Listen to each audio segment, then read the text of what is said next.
Tai toliau tęsiant tą transformacijos tematiką, kada tam tikrą laikotarpį užsimam tą vidinę transformaciją savęs, pasiekiama tokia būsena yra. Aš ilgą laiką skaičiau, žinojau, buvo tokia yra rytų filosofijoje savoka, gyvenimas turi tekėti palei srovę, reikia mokėti sugebėti plaukti pasroviui, nes visos kitos pastangos prieš srovę yra nieko vertas. Bet man ilgą laikotarpį buvo toks klausimas, o kas tai yra pasroviui ir kiek aš bandžiau tą suprasti ir padaryti, nesigaudavo, kol nesenai supratau, kad jau tas vyksta automatiškai, kaip tai pasiekiama pasroviui. Aha, svarbus dalykas yra tas, kad papasakoti dabar ir filmuoti visą šitą jau gaunasi greičiau negu parašyti. Nes va, šitam keliui pastebėjau, kad gaunu daug informacijos, parašau ranka tam tikrus lapus, kad nepamirščiau, bet paskui jie gula ir nespėjai parašyti. Ir po dienos, kaip atsakiau Ana video, jeigu jau matai, kad čia yra svarbu, bandykis staigiai kažkur tai užfiksuoti ir maksimaliai. Bet vat, kaip ir tie lapai gulėjo, paskui susikaupė krūvelę, taip su laiku, nu, turėtum išmesti, nes jau ir žinai apie ką rašai, bet nebėra to detalumo ir pilnumo. Tai dabar, kadangi jau galimybės įrašinėti yra žymiai, gaunasi viskas greičiau negu kad į tekstą rašyti, tai tokiu būdu ir dalinuosi tą informaciją, kurią gaunu. Klausimas, kaip gaunu, tai anksčiau irgi galvojau, kad channelingas tai yra kažkoks tai ypatingas kanalas ir visa kita, bet dabar suprantu, kad tai yra mūsų intuicija, kuri iš mums skirto informacinio lauko pateikia informaciją mums kiekvieną dieną. Tai kaip ir pasakyti galima, kad, kaip minėjau dabar ką tik šitame video, kad pasiekiamas toksai būsenos taškas, kada plauki pasroviui, o tai galiu paaiškinti kaip metaforą. Mūsų gyvenimas kiekvieną dieną tai yra kaip knyga, kiekviena diena yra lapas knygoje. Kad būtų aiškiau suprasti, žmogus sulaukęs 40 metų kažkur tai nugyvena apie 36 tūkstančius dienų. Tai iki to laikotarpio jisai savo gyvenimu, na, kaip sakyti, prirašo, skaitykim, 336 tūkstančius lapų. Bet kaip vyksta tas rašymo procesas? Kiekvieną dieną, kai mes ryte nubundame, mūsų atverstame lape naujos knygos, šito dienos lapo jau yra, kaip sakyti, visuotinio proto, kuris vadinasi Dievas ar Kūrėjas, ar dar kaip pavadinsime, bet jau yra surašytas pieštuku, įsivaizduokim taip mūsų tos dienos planas, kurį mes turėtumėme nugyvenę tas 36 tūkstančius dienų, tą dieną gyventi taip, jeigu viskas vyko planas pagal ir faktas pagal planą. O tas planas pieštuku surašytas yra prieš mūsų gimimą, mūsų gimimo kontrakte. Niekas negimsta neturėdamas savo kontrakto ir tas pieštukų parašymas yra mūsų likimas. O tai, ką mes parašome ant to pieštuko parašyto teksto riebių rašalų, jau yra mūsų faktiškai nugyventa dienos nuotrauka. Ir turim du tekstus, kaip galim pasakyti. Tai tas pieštuku parašytas yra mūsų likimas, o ant viršaus užklotas mūsų tekstas riebių tamsesnių šriftų yra mūsų pasirinkimo rezultatas. Tai ir įvykiai, ir žmonės, ir daiktai tą dieną su kuriais mums tenka susidurti, tai yra vienaip ar kitaip suprojektuoti. Kiekvienas mūsų noras įvykis yra suprojektuotas, bet jisai yra, jo projektas yra galimybių lauke. Bet kai mes nugyvenam savo gyvenimą per dieną, per mėnesį, tai yra jau pavirsta faktu kaip realiai nugyventų patyrimų. Ir taip mūsų knygos e, atsiverčia kiekvieną kartą pagal kalendorių visiems, bet yra skirtingi nupaišyti tos dienos scenarijai ir mes taip susitinkam arba išsiskiriame, kažką padarome, gauname, prarandame, nes taip tarpusavėje susietas yra galimybių laukas. Nieko nėra atsitiktinio, nėra chaotiško ir visa kita. Tik klausimas, kad mes kartais dėl to, kad nesuprantame, praeisime tą dieną, kas knygoje pas mus parašyta, ir parašysime visai kitokį tekstą, negu tenais vos įžiūrima pieštuku mums suplanuota. Tai va, kada transformacija mes artėjom prie tos būsenos, tai mes vis aiškiau matome tą pieštuku parašytą tekstą intuityviai ir tą dieną viskas vyksta automatiškai, be analitinio proto išmąstymų ir tokiu būdu automatiškai mes atkartojame tai, kas parašyta pieštuku, o nebandom per jėgą sukurti tai, kas mums atrodo dabar svarbiausia. Tai va, kada žinome, jaučiame tą parašytą tekstą, įvykiai vyksta lyg tai, kad suplanuoti harmoningai, o susitikimai, jų trukmė, pokalbiai, įvykiai. Tai va šitas toksai teksto skaitimas, pradedame kaip visada knygą, skaitomės iš lapo iš viršaus, iš kairės į dešinę žemyn. Tai taip mes ir važiuojame į mūsų dienos vakarą.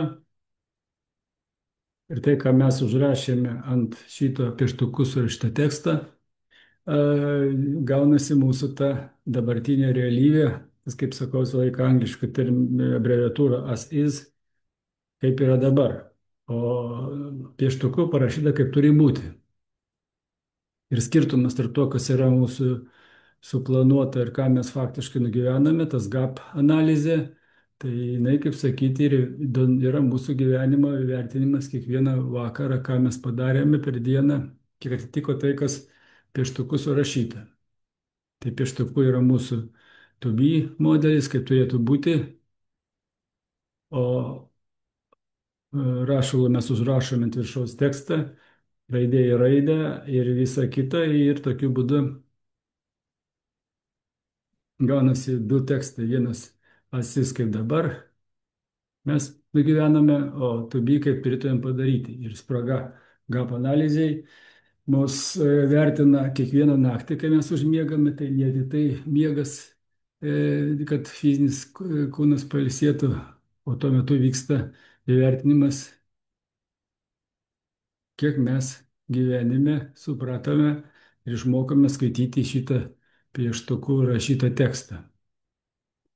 Tai anksčiau nušvitimas buvo toks, kad žmogus po tam tikrų metodų automatiškai susijungia su informaciniu lauku ir gali atsakyti bet kokį klausimą, kad ir kokį užduotum sudėtingumą, nors žmogus nekart apie tai nieko nežinojo. Pasakius taip. O dabar 21 amžiaus nušvitimas, jis yra tas, ar žmogus iš tikrųjų sugeba pamatyti kiekvieną dieną tai, kas parašyta, ir būdamas veiksmingas visuomenėje, kai jisai fone jaučia, kaip reikia kiekvieną valandą koją statyti. Bet čia reikia nemažai padirbėti ir sugebėti. Yra įvykiai aplinkui, jie po truputėlį keičiasi, nes keičiasi realybė. Tokį, kaip sakyti, pasiekus tašką ir įvykiai tai būna tokie, kokie tuo metu turi būti. Jie būna geri, paprasti ir švelnus, taip pasakyčiau. Nebūna, nes į ko mes esame toliau nutolę, tuo įvykiai mums maišo susikaupti ir pasiekti šitą būseną. O kai jau įplauki tą tėkmę, kaip sakiau, plaukimas pasroviui, tada atsivertus ryte tą lapą naujos knygos mums atverčia, nes mes čia atėjom dėl to patyrimo, kad nugyventumėm tai, kas ten parašyta, nes tai vyksta evoliucija, aplamai tos dėsnis, o ne tam, kad nugyventumėm, taip gyvena kaimynas ar dar kažkas, tai kaip sakyti, nu, kuriam pavydime arba kaip norime. Tai va toks yra, kaip ir kiekvienam skirtas skirtingi dalykai ir jeigu mes tą plaukiam pasroviui, mes žinom, kad mes realizavom tai, dėl ko atėjome. Tai va tokia yra mūsų gyvenimo paskirtis. O visa kita yra priedai, kaip prie tos būsenos, tą būseną pasiekti. Tai jo, kada jau pasieki tokią būseną, matau, kad vat, iš tikrųjų galima paaiškinti tokiais paprastais metaforom, paprastom. Ir dabar suprantu, kad tas čenelingas yra tai, kada mes nuskaitome tuos savo veiksmus kasdienius ir kiek galime ramiai išmokti plaukti pasroviui. Tai irgi po truputėlį reikia pastebėti tos mažus pokyčius, kad jau po truputėlį tu tikrai artėjai į tokią būseną. Ir man buvo pavydas būdavo, kad ten kažkas tai gauna informaciją, čenelingus nuskaito, čia tik tai yra žinių mūsų praplėtimas, kad mes galėtume susigaudyti, kokie nematomi yra visatos dėsniai. O mūsų reikalas yra tikslas panaudoti visą tai, kad mes nuskaitytumėm savo kontraktą, kuris pieštuku yra nuo pirmo atodūsio iki paskutinio išrašytas. Tai va, kiek mes tą rašymą suprasime, tai per dieną padarysime, tai naktį bus įvertina, ar išlaikėme mes dienos egzaminą, kuo daugiau atitinka modelis, pasis tinka pieštuku tubi parašyta, tuo naktį geresnis įvertinimas mūsų ir taip mes kiekvieną pamoką dienos, kontrolinį savaitės arba mėnesio egzaminą išlaikome ir tai gaunasi, kada jau esi tai būsenai, neskausmingai, nesunkiai, nes visa esmė atrasti šitą kelią pasroviui. Va, ir viskas tai panašu į dirbtinio intelekto vykstantį procesą, nes tai, kas aplinkui va taip užsimesga,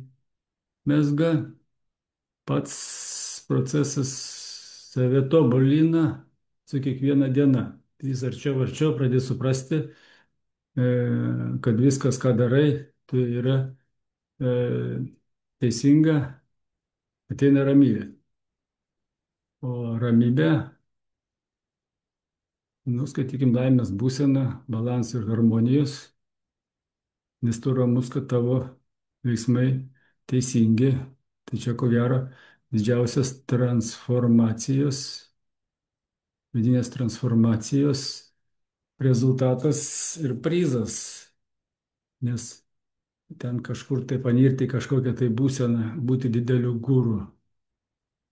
Ne visiems lemta, o surasti ramybę ir harmoniją yra kiekvieno uždavinys. Tai ko gero transformacijos procesas yra surasti balansą, harmoniją, vidinę ramybę.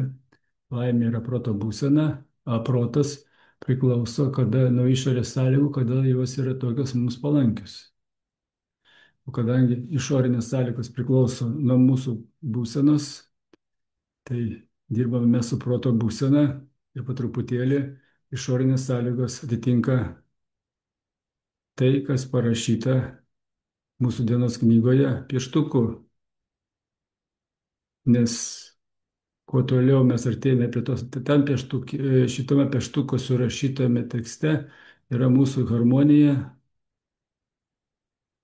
Harmonija yra, pavyzdžiui, muzikos vadovėlis ir irgi muzika turi harmonijos vadovėlį, pagal kurį yra sudėliota, kaip pažinti natas, sudėti jas į penklines, sudėlioti taktais ir visi visatos dėsniai ten išdėlioti, o muzikantai to naudodami išmoksta groti savo instrumentų, kokiu jiems skirta pagal kontraktą.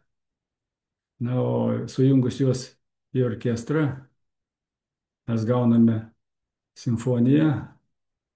Nu ir aišku, tame visame dalyke reikalingas dirigentas. Tai gyvenime mes esame kiekvienas tam tikras instrumentas, kurie grojame tą simfoniją, kurį mūsų šitame realybės sluoksnėje, kai mes galim pasakyti, ar tai miestas būtų, ar tai šalis, ar tai kontinentas, simfonija prisijungia vis daugiau instrumentų, orkestrų ir ten, kaip sakyti, kuo mažesnis instrumentas, tuo daugiau girdisi, kad kažkas tai groja neteisingai. Nu, o dideliam orkestre tai disonansas matosi mažesnis, bet visumoje jisai išlieka. Bet visi įvykiai tarpusavį vyksta sinchronizuotai. Jeigu tai grįžtame atgal, tai paimsim kontinentą, šalis, yra skaidoma toliau, sakysime, į miestus, kaimus, gatvės, namus ir į mūsų asmenybę. Na, o visuotinis globalinis protas mato, kuris mūsų instrumentas siunčia ne tas natas, nes visato simfonijoje nepasislėpsi paprastai taip, kaip didelėme orkestre, net jeigu grosi ne tą natą, vis tiek bendra vibracija yra susijęta veiksmais, įvykiais ir visa kita. Tokiu būdu išbalansuojame tą didelį energetinį lauką, kurio Agregoras ar dar kažkaip tai panašiai. Tai vat mus aiškiai mato, nustato, kas blogai susiderino, save kaip instrumentą, kuris groja ne tą natą tą dieną. Na ir paskui naktį mus įvertina visas tas gigantiškas kompiuteris, dirbtinis intelektas Žemėje arba intelektas visuotinio proto veikia tais pačiais principais. Ir dabartinis dirbtinis intelektas aiškiai parodo, kaip veikia visatos dėsniai, kaip sakyti, praktiškai. Kas žino jo principus.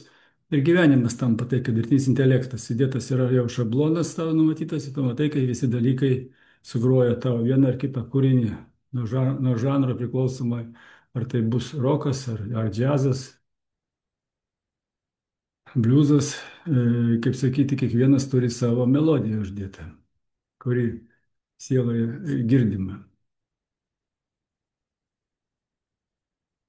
Ir kada šitas mūsų dabartinis gyvenimas, aš suprantu, vyksta pagal dirbtinio intelekto dėsnius, nes tai mums parodo ir suprantama, kaip veikia visuotinio proto visatoje tas globalinis intelektas. Tai taip, jeigu dvi sąvokas naudojant, dirbtinis intelektas, globalinis intelektas, tai jie, kaip sakyti, yra dirbtinis intelektas yra mažoji to dalis. Tai reikia džiaugtis, kad mes galim kažkur tai, turint kompiuterį ir visą tą mūsų patyrimą dabartinį, pamatyti, kasgi vis dėlto ne tik, kad galim, bet ir tai privalu jau bus pamatyti greitai kiekvienam, kad kas to nesugebės, tas to didesnės klaidas darys, nes suvaldyti dabar tai, kas kiekvienam žmogui pasiekiama, žmogus nesugebės, kadangi neturi įrankių. Irtis pagal tą pasrovį ten, kurie numatyta, nes išorinės aplinkybės ir keičiasi greitai, ir jų daug, tempas. 21 amžius turi savo visus kitus dalykus ir greitai pamatysime, kad dirbtinis intelektas, tai tos raidės DI, tai yra tiesiog įžanga į žodį dielas, kur irgi yra DI, o ne veltui lietuvių kalboje taip aiškiai tas matosi. Tai va, kartais susimastysime, bet paskui gyvenimas ir faktai parodys, ar mes klydome, ar tai buvo dalis teisybės. Tai va tokios taisyklės po truputėlį auksinės gimsta. Ir tam parašyti reikėtų daug laiko, filmuoji ir pasakai, ką gauni iš to per dieną patyrimo. Nes labai aiškiai dabar smulkus dalykai skamba, nereikia rašyti, suspėjom greitai daug ką užfiksuoti, atsiminti, nu ir laukia kitoj valandoj mūsų teisingi žingsniai.